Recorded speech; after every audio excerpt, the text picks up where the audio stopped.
अखिल भारतीय महात्मा फुले समता परिषदेची धुळे नंदुरबार जिल्ह्याची उत्तर महाराष्ट्र विभागीय अध्यक्ष बाळासाहेब कर्डक यांच्या मार्गदर्शनात आढावा बैठक संपन्न।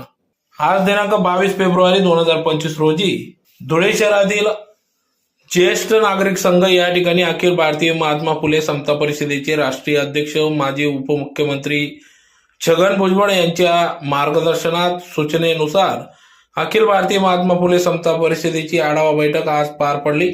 दुपारी 3 वाजता धुळे शहरातील शिवतीर्थ चौकातील ज्येष्ठ नागरिक संघाच्या भवनात सदर आढावा बैठक घेण्यात आली। या बैठकीत अखिल भारतीय महात्मा फुले समता परिषदेचे प्रदेश उपाध्यक्ष दिलीप खैरे, उत्तर महाराष्ट्र विभागीय अध्यक्ष बाळासाहेब कर्डक यांच्या प्रमुख उपस्थितीत सदर आढावा बैठक पार पडली।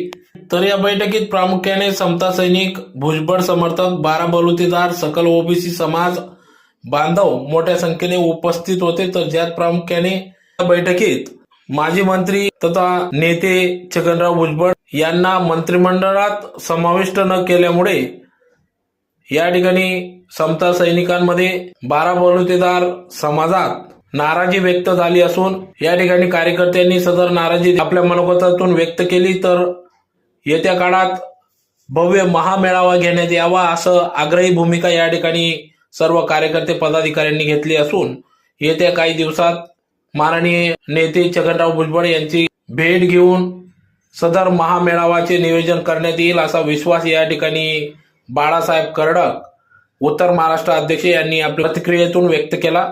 तर या कार्यक्रमाप्रसंगी या ठिकाणी उत्तर महाराष्ट्र अध्यक्ष बाळासाहेब कर्डक, अनिल नडे, संतोष पुंड, कुंभार समाजाचे नेते सुरेश बहाडकर, राजेंद्र वाघ, प्राचार्य S T Chaudhari, B B Mahajan, BM Jadhav, Batuappa Chaudhari, Gopal Deore, Annasaheb Madi, Hiralal Mahajan, BN Birari, Bhimrao वारुडे, Ramakrishna More, Yogesh Bagul, Vamanrao Bapuji आदी पदाधिकाऱ्यांच्या उपस्थितीत सदर कार्यक्रम पार पडला। तर या कार्यक्रमाचे आयोजन, बैठकीचे आयोजन धुळे जिल्हाध्यक्ष राजेश बागुल, जिल्हा सचिव बापू महाजन, गणेश खलाने, आबा पगारे, पंकज सोनवणे, विनोद अहिरे, मधुकर माडी, उपमहानगर प्रमुख गुलाब माडी, आझादनगरचे राजू गांगोडे, अरुण वाकडे यांनी या कार्यक्रमाचे आयोजन केले। तर यावेळेस मोठ्या संख्येने समता सैनिक पदाधिकारी उपस्थित होते। त्याच्या 6 महिने अगोदर मी आपल्याकडे आलेलो होतो, आठवत असेल जी लोक त्या कार्यक्रमावर, बरोबर का योगेश? किती महिने? 6 महिने मी आपल्याकडे आलो होतो आणि पुढे भविष्यामध्ये आपल्यावरती कुठलं संकट येणे याची जाणीव मी तुम्हाला करून दिली होती।